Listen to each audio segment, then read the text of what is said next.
If everybody could take their seats, please. Okay, today is Tuesday, March 4th, 2025. This is the Senate Standing Committee on Licensing and Occupations. Secretary, please call the roll. Senator Chambers Armstrong, Senator Berg, Senator Douglas, Senator Higdon, Senator Howell, Senator Mays Bledsoe, Senator McDaniel, Here. Senator Meredith, Senator Nemus, Present. Senator Nunn, Chair Rocky Adams. Here. All right, we have a quorum and are duly constituted to do business today. Do any committee members have any special guests they'd like to recognize? Senator Howell? Thank you, Madam Chairman. Glad to have with me my son Owen and two of his friends, Harris and Davin. They assure me that they're wanting to be up here today to hang out with me and learn about the legislative process rather than just skip school for a day or so. But glad to have them up here. I go with Skip School. You would. So, all right, thank you. Welcome. We're glad to have you all. Okay, let's go ahead and get, there's my son calling me. Hold on. Sorry about that. Okay, let's go ahead and get started. Our first bill today is Senate Bill 133. This is sponsored by Senator David Yates. If you would please make your way to the table. Introduce yourself for the record. And this is an act relating to sanctioning bodies for boxing and wrestling exhibitions. Hello, Chair Adams, members of the committee. My name is David Yates. I am State Senator out of District 37 out of Jefferson County.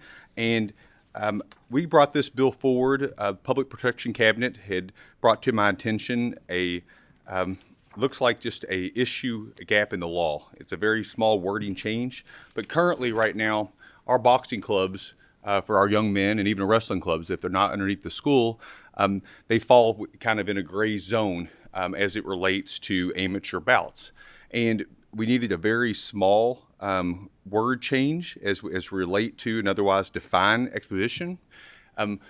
Right now, without that change, that these boxing clubs, if they charge admissions, so if your kid goes to any other sport, and I know a lot of us, our kids and grandkids, we go and we pay the $5, the $10 to go in there, and that's how they pay to keep the sport going. Right now, if you do that with these amateur boxings, it otherwise may keep them out of compliance with our law, and actually by doing so, could affect their ability to even have insurance. And so those kids may not otherwise be if something was to happen. The other thing that we're doing is making sure that some of the expositions you've seen, charitable events, have we seen some of the police and firefighters and those events that we've done, we make sure that that's also brought in compliance as long as they do follow all other parts of the law. And we don't change. You still have to follow under either it's the Kentucky High School Association, the National Collegiate Athletic Association, Golden Gloves, USA Boxing, USA Wrestling. We have all these other things in place. But we would also show that if you were going to do an amateur expedition fight, that you could do it as long as it's properly sanctioned. They brought it to my attention. It looks like it. I know if you read it over and over again, it looks like, why do we just need these few words? Well, we've learned, unfortunately, under the law, sometimes that's what we call wiggle room. And we do not want any athletes in a position where they're not otherwise covered. It's really important, I think, that we have these boxing gyms. It's so good to our youth that they have a safe place. It's discipline. They have oversight where they can go. But we want to make sure that we have standards that are properly in place, that are enforced, that they're kept safe, that we have proper oversight. And we want to make sure that they're able to follow the law. And we don't want to write the law in such a way that it's uneasy to understand. Or somehow they otherwise could be denied, because our number one goal for these children is to make sure they're safe. All right, I have a motion and second on the bill. All those in favor signify by saying aye. Any opposed, no. Secretary, please call the roll. Senator Chambers Armstrong, Senator Berg, Senator Douglas, Aye. Senator Higdon, Senator Howell, Aye. Senator Mays Bledsoe, Senator McDaniel, Aye. Senator Meredith, Senator Nemus, Aye. Senator Nunn, Chair Rocky Adams. Aye. All right. Bill passes favorably, and thank you all very much for being here, and thank you for bringing this piece of legislation. And Madam Chair, thank you. Thank you for being a co-sponsor and other members of the committee. And I want to thank my 2 bodyguards from the Public Protection. All right, great. Next up on our agenda is Senate Bill 190. This is sponsored by our own Mike Nemes. And this is an act relating to charitable gaming.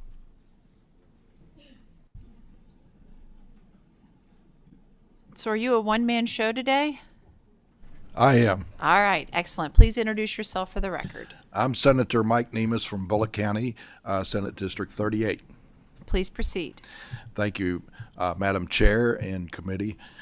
This is an actual charitable gaming bill. Has nothing to do with horses or casinos. So what it does is 2 things.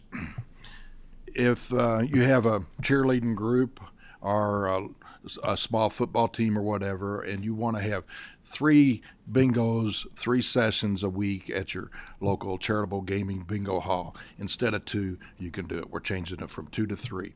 And the volunteers, which are limited to 4 times a week, can go to 6 times a week. That's all it does.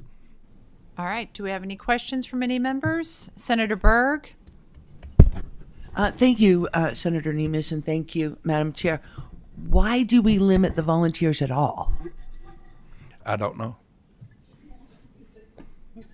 I guess somebody from Churchill Downs didn't want them to work too much. All right, any other questions? All right, seeing none, do I have a motion on Senate Bill 190? All right, do I have a second? I have a motion and a second. All those in favor signify by saying aye. Any opposed, like sign. Secretary, please call the roll. Senator Chambers Armstrong. Senator Berg. Senator Douglas. Aye, but explain my vote. Please proceed. Senator Nemes, I was really unaware of this and was unsure about the reason for the bill until you just gave me that simple explanation. Thank you. Senator Higdon. Senator Howe. Senator Mays Bledsoe. Senator McDaniel. Aye. Senator Meredith. Senator Nemes. Senator Nunn. Chair Rocky Adams. Aye. All right, Senate Bill 190 passes out with favorable expression. Thank you very much, Senator Nemes. All right, next up is House Bill 261. This are sponsored by Representative Deanna Gordon Frazier, and she is making her way to the table with her guest. This is an act relating to retired certified public accountants. So please introduce yourself for the record and proceed. Thank you, Chair. I am Representative Deanna Frazier Gordon, District 81 in Madison County. Good morning. I'm Joe Donahue, the Executive Director of the State Board of Accountancy. Please proceed. Okay, House Bill 261 should be a simple measure. Currently, accountants who are practicing have to give up their CPA license if they want to do nonprofit work. So this would amend to let accountants that are retired offer certain uncompensated services to the public. It would also require retired CPAs who wish to offer this service to complete a continuing professional education waiver based on retirement before practicing. Do I have any questions from committee members? All right, seeing none, do I have a motion on House Bill 261? I have a motion and a second. Secretary, please call the roll. Senator Chambers Armstrong. Senator Berg. Aye, and I actually would like to say I thank you for this bill because it is confusing now. As a retired MD, I'm not totally sure what my requirements are. Do I maintain? Do I not maintain? Am I allowed to do anything? So I really appreciate you clarifying this, at least for the CPAs. Thank you. Thank you. Senator Douglas. Aye. Senator Higdon. Senator Howe. Senator Mays Bledsoe. Senator McDaniel. Madam Chair, I know we're in roll call, but may I ask a question, please? Absolutely. Thank you. Representative, I'm reading this as not necessarily that they can do volunteer work while they're active, but that they can do volunteer work once they are retired. That's correct. That's correct. I may have misspoke, but that is correct. Okay, got it. All right. Aye. Thank you. Senator Meredith. Senator Nemus, Aye. Senator Nunn, Chair Rocky Adams. Aye. All right, House Bill 261 passes with favorable expression. And we get you for another bill at the table. So how about we do House Bill 262, an act relating to certified public accountant firms. Please proceed. Do you need us to reintroduce ourselves again? I think I'm okay with Okay, that. very good. So this is another simple measure for the CPAs. This deals with them not having to change the name of a firm if there is only one CPA owner that is left after the death or retirement of another. Under the current statute, the owner that is left has to change the name and remove the other previous owner's name from the firm name. And apparently we already allow this when it goes from 3 to 2, and this is just changing it when it goes from 2 to 1. All right, I have a motion on the bill, and I have a second. Before roll call, I do have a question. Senator Meredith? Thank you, Madam Chair. And I hate to muddy the water, but I'm just curious if the estate of some person may say, we don't want the name associated with the firm. Are there any protections in place to Would you like to speak? address Yes. that? Thank you. Absolutely, Senator. The full, avenue of remedies are available to us. It can't be misleading in any way. So this is kind of the default rule. And if someone were to come to the board and said there are issues here, we would dig into further and make sure it all works out. So we have definite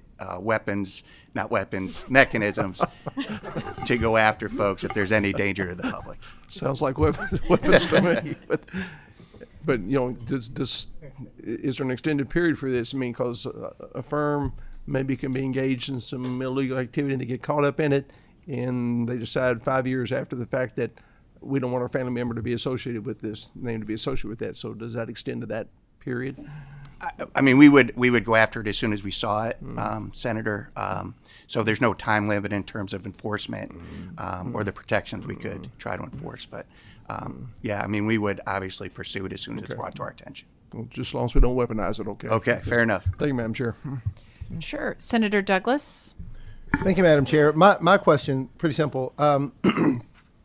If there are 4 principals in the firm, and over time 3 pass away, are we still looking at a firm that has now 1 principal still in the firm, but the other 3 names are still included on that firm? Yes, Senator, and that's the way it is now. That's the statute now. Okay. So what we're doing is if there's 2 and one of them retires or just passes away, that remaining one can continue the name. But the status quo now, as the statute is written, is how you describe it. Yeah, that's what I thought. Yeah. Thank you very much. Thank you, Madam Chair. Thank you. All right, so I have a motion and a second on House Bill 262. Secretary, please call the roll. Senator Chambers Armstrong, Senator Berg, Senator Douglas, Aye. Senator Higdon, Senator Howe, Senator Mays Bledsoe, Senator McDaniel, Senator Meredith, Senator Nemus, Aye. Senator Nunn, Chair Rocky Adams. Aye. All right, House Bill 262 passes with favorable expression. Thank you all for being here today. Thank you, members. All right, is there any further business to come before the committee? All right, seeing none, I'll entertain a motion to adjourn.